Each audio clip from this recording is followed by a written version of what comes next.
Hello everyone, स्वागत है आप सभी का मेरे यूट्यूब चैनल पर द वर्ल्ड ऑफ एजुकेशन। आज हम स्टडी करेंगे लक्ष्मीकांत पोल्टी से चैप्टर नंबर 46 जिसका नाम है फाइनेंस कमीशन।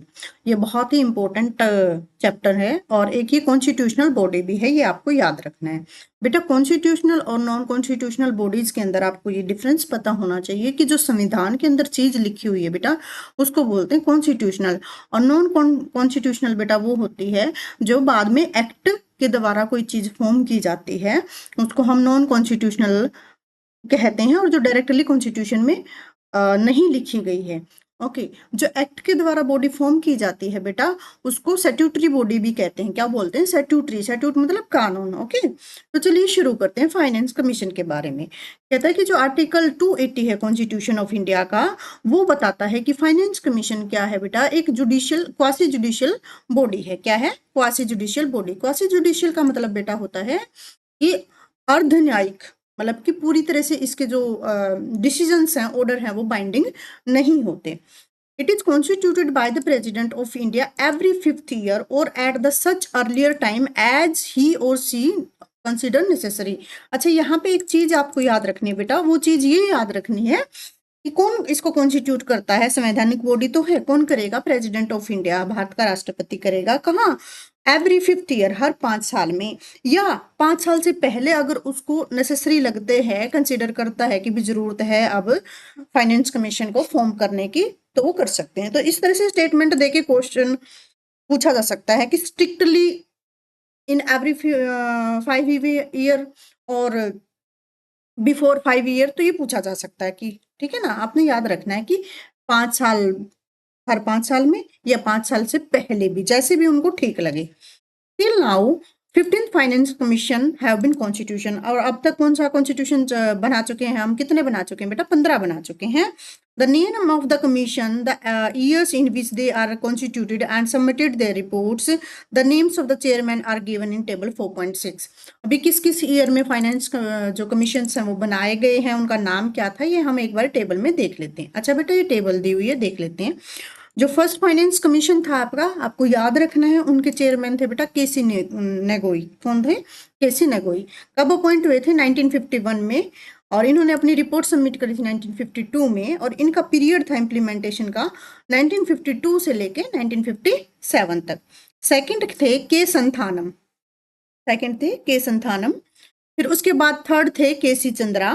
फोर्थ थे doctor PV Rajamanna. Rajamanna committee के बारे में भी आपने सुना होगा। 5th थे महावीर त्यागी। 6th थे ब्रह्मानंद रेड्डी। 7th JM सिलाट, और 8th थे YB चवन। 9th थे NKP स्लेव। 10th थे KC पंत। 11th थे AM खुशरो। 12th थे डॉक्टर C रंगराजन कमेटी के बारे में जैसे आप सुनते हो, ठीक है। 13th थे डॉक्टर विजय केलकर कमेटी। विजय केलकर कमेटी भी सुनी होगी आपने। और 14th थे YV रेड्डी, और 15th बेटा चल रहे हैं, जो अब चल रहे हैं वो कौन से चल रहे हैं? NK सिंह। आपको ये याद रखना है बेटा, ठीक है। फर्स्ट तो जरूर रखना, और लास्ट के 3 याद रख सको तो वो अच्छी बात है। उसके बाद हम देखते हैं कि इसकी कंपोजिशन क्या है, मतलब कि कौन बंदे इसमें अपॉइंट किए जाएंगे, किसको चेयरमैन हम बनाए, और कौन मेंबर होंगे। हम कह रहे हैं जो फाइनेंशियल कमीशन है कंसिस्ट ऑफ अ चेयरमैन, भी एक तो चेयरमैन होगा और 4 अदर मेंबर होंगे जो अपॉइंट किए जाएंगे प्रेसिडेंट के द्वारा, मतलब चेयरपर्सन भी, और इसके जो 4 सहयोगी मेंबर्स हैं वो भी इसके द्वारा, किसके द्वारा? प्रेसिडेंट के द्वारा अपॉइंट किए जाएंगे। होल्ड करेंगे ऑफिस को such period specified by the president in his और हर ऑर्डर, मतलब कि प्रेसिडेंट के ऑर्डर पे इनका पीरियड है वो स्पेसिफाइड है भी, जब तक काम करेंगे जब तक प्रेसिडेंट के ऑर्डर हैं। एलिजिबल फॉर द रीअपॉइंटमेंट, इनकी रीअपॉइंटमेंट भी की जा सकती है, मतलब एक्सटेंशन दी जा सकती है, या इनको रीअपॉइंट किया जा सकता है। Constitution authorities the parliament to determine the qualification of a member of the commission and the manner in which they should be selected। Okay, भाई इनको कैसे, मतलब कि क्या इनकी क्वालिफिकेशन होनी चाहिए, क्या इनके पास डिग्री होनी चाहिए, क्या इनके पास एक्सपीरियंस होना चाहिए बेटा, ये कौन डिसाइड करेगा बेटा? ये पार्लियामेंट डिसाइड करेगी, ठीक है, और उसी के अकॉर्डिंग इनका सिलेक्शन होगा। फिर accordingly the parliament has specified the qualification of the chairman and the member of the commission, ठीक है, कि जो कमीशन के मेंबर हैं, पार्लियामेंट है, वो क्या करेगी, इनकी क्वालिफिकेशन है वो डिसाइड करेगी। The chairman should be a person having experience in public affairs. भी पहले तो वो पर्सन चेयरमैन कैसा इंसान होना चाहिए? जिनके पास पब्लिक मैटर का एक्सपीरियंस हो, पब्लिक अफेयर्स का एक्सपीरियंस हो। और जो 4 मेंबर्स हैं वो सिलेक्ट किए जाएंगे अमंग द फ्लोइंग। जो 4 मेंबर्स हैं उनकी क्वालिफिकेशन क्या होनी चाहिए? उनकी क्वालिफिकेशन होनी चाहिए जज ऑफ हाई कोर्ट, भाई हाई कोर्ट का जज हो, और one qualified to be appointed as one, मतलब या तो हाई कोर्ट का जज हो या हाई कोर्ट के जज जैसा बंदा उसकी क्वालिफिकेशन हो। A person who has specialised knowledge of the finance and the account of the government, और एक ऐसा बंदा होना चाहिए कि जिसको फाइनेंस की और अकाउंट की नॉलेज हो। अच्छा बेटा, कमेंट सेक्शन में मुझे ये बताओ कि फाइनेंस और अकाउंट में क्या डिफरेंस होता है, ये मुझे एक बार कमेंट सेक्शन में मुझे बताना। अगर आप नहीं बता पाए तो नेक्स्ट लेक्चर में मैं आपको इसके बारे में बताऊंगी। थर्ड है a person who has a wide experience in the financial matter and the administration. तो तीसरा बंदा होना चाहिए जिनका एक्सपीरियंस हो फाइनेंशियल मैटर और एडमिनिस्ट्रेशन में। और फोर्थ पर्सन होना चाहिए बेटा जिसको स्पेशल नॉलेज है इकोनॉमिक्स ही। ओके, कमेंट सेक्शन में आप मुझे बताओगे फाइनेंस, अकाउंट और इकोनॉमिक्स, है ना। इनकी एक बार मुझे डेफिनेशन देना ताकि आपको ये चीजें क्लियर हो। फिर हम बेटा इसके बारे में पढ़ते हैं, फंक्शन के बारे में भी। क्या काम करता है फाइनेंस कमीशन, भी किस लिए बनाया जाता है? इसलिए बनाया जाता है ताकि रिकमेंडेशन दे प्रेसिडेंट ऑफ इंडिया को कौन कौन से मैटर पे, कि distribution of the net proceed of the taxes to be shared between the centre and the state, मतलब कि टैक्स को कैसे शेयर किया जाएगा सेंटर और स्टेट के बीच में। एलोकेशन कितनी की जाएगी स्टेट को respective share of the such proceed, भी कैसे कैसे एलोकेट करें डिफरेंट डिफरेंट स्टेट्स को। जैसे आपको पता ना बेटा, सेंटर कई बार सेंट्रल लेवल की स्कीम होती है, सेंटर स्पॉन्सर्ड स्कीम जिसको हम बोलते हैं, उसमें 60% मोस्टली 60% जो पैसा है वो गवर्नमेंट देती है, 40% है वो शेयर है वो स्टेट गवर्नमेंट लगाती है। और हिली एरिया में बेटा 90:10% का शेयर होता है कि 90% पैसा गवर्नमेंट लगाएगी, 10% स्टेट गवर्नमेंट लगाएगी, ठीक है। फिर दूसरा क्या है, the principles that should govern the grant in aid to the state by the centre out of the consolidated fund of India. Consolidated fund of India का लेक्चर मैंने आपका लिया हुआ है, आप एक बार प्लेलिस्ट में जाके देखिएगा। ये कहता प्रिंसिपल भी किसके बेस पे होना चाहिए, हमने ग्रांट इन एड देनी है अगर सेंटर्स को। ग्रांट क्या होती है बेटा? ग्रांट वो चीज होती है कि मतलब पैसा दे दिया फिर हम उससे मांगेंगे नहीं, ठीक है। ग्रांट में पैसा दे दिया, वापस नहीं लेना होता स्टेट से। और ये कहाँ से जाता है? कंसोलिडेटेड फंड ऑफ इंडिया से जाता है। मेजर करना needed to agreements of the consolidated fund of a state to supplement the resources of the panchayat. भी पंचायत के पास पैसा कैसे जाएगा स्टेट से, तो वो भी किसकी रिकमेंडेशन पे जाता है बेटा? वो स्टेट फाइनेंस कमीशन के रिकमेंडेशन पे जाता है। ओके, मतलब स्टेट से जो सेंटर में जाएगा वो स्टेट के फाइनेंस कमीशन से जाएगा। Okay, any other matter referred it to by the till 1960. The commission also suggested grants given to state of Assam, Bihar, Odisha, West Bengal in lieu of the assignment of any share of the net proceed in each year. Duty किसके ऊपर बेटा? Jute, और jute का कारोबार mostly in area के अंदर होता है, तो इन प्रोडक्ट के ऊपर भी पैसा इन स्टेट को मिलता था। This grant were given for a temporary period of 10 years from the commencement of the constitution. और ये कहा गया था कि ये 10 साल तक देनी है, उसके बाद ये अपने हिसाब से काम करें। और ये फंक्शन बेटा जहाँ पे ये रेफरेंस लिख रखा है ना इन्होंने, लाइक यहाँ पे ऊपर इन्होंने रेफरेंस दिया था स्टेट फाइनेंस कमीशन, जैसे ये नंबर 2 लिख रखा है इस पे, इसका बेटा ये रेफरेंस नंबर 2, इसमें क्या दिया हुआ है? फंक्शन वाज एडेड, भाई वो फंक्शन कब ऐड किया गया था? 73rd और 74th कॉन्स्टिट्यूशन अमेंडमेंट हुआ था, कब हुआ था? 1992 में। याद है ये कौन से पंचायत और म्यूनसिपैलिटी कॉर्पोरेशन को लेके ये अमेंडमेंट हुए थे, है ना।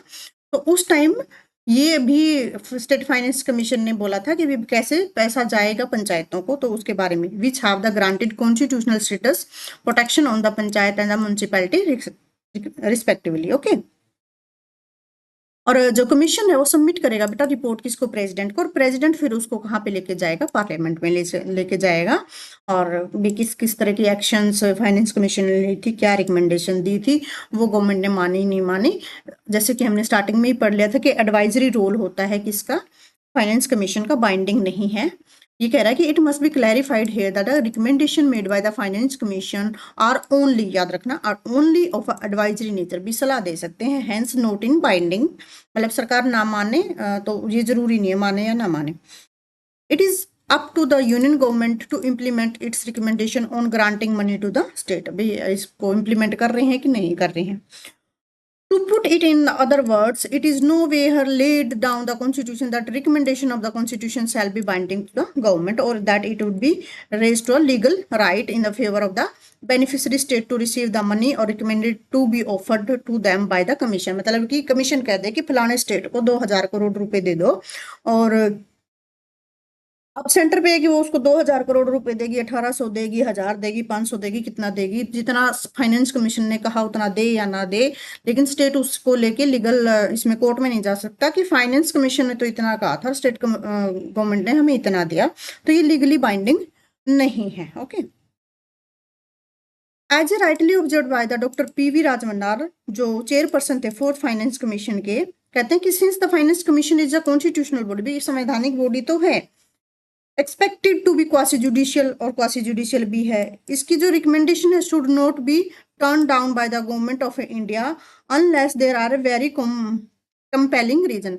भाई ठीक है, कॉन्स्टिट्यूशनल बॉडी है, क्वासी जुडिशियल है, और ये जरूरी नहीं है कि भाई हर बार गवर्नमेंट ऑफ इंडिया उसकी बात माने ही ना। भाई गवर्नमेंट ऑफ इंडिया को फाइनेंस कमीशन की बात माननी चाहिए, और अगर कभी किसी वजह से नहीं मानी जा रही कोई रिकमेंडेशन, तो इतना स्ट्रॉन्ग वैलिड रीजन होना चाहिए कि भी हाँ इस वजह से हमने आपकी बात नहीं मानी, हमारे पास शॉर्टेज है, फिर दे देंगे कैसे भी, तो एक रीजन, गुड रीजन होना चाहिए कि हमने क्यों नहीं मानी बात।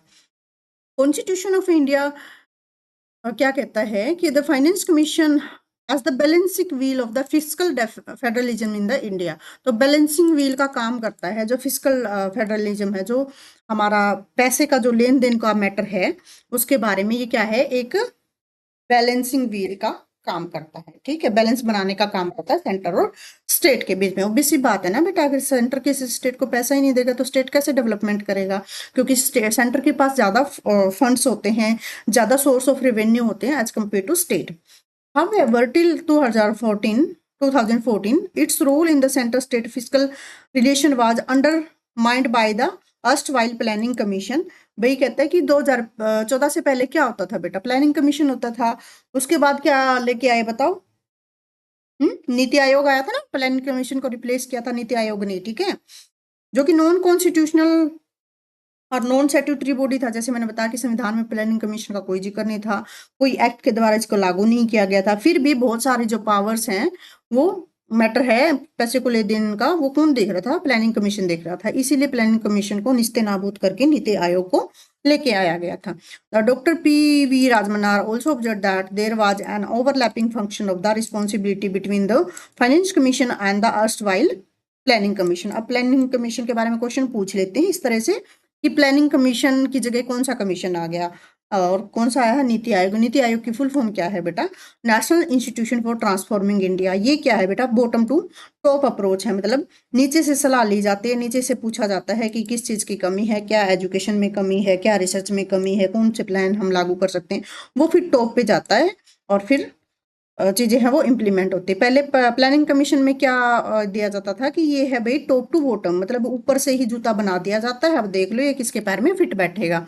तो इसी तरीके इस कमी को दूर करने के लिए क्या लाया गया था, नीति आयोग लेके आया गया था।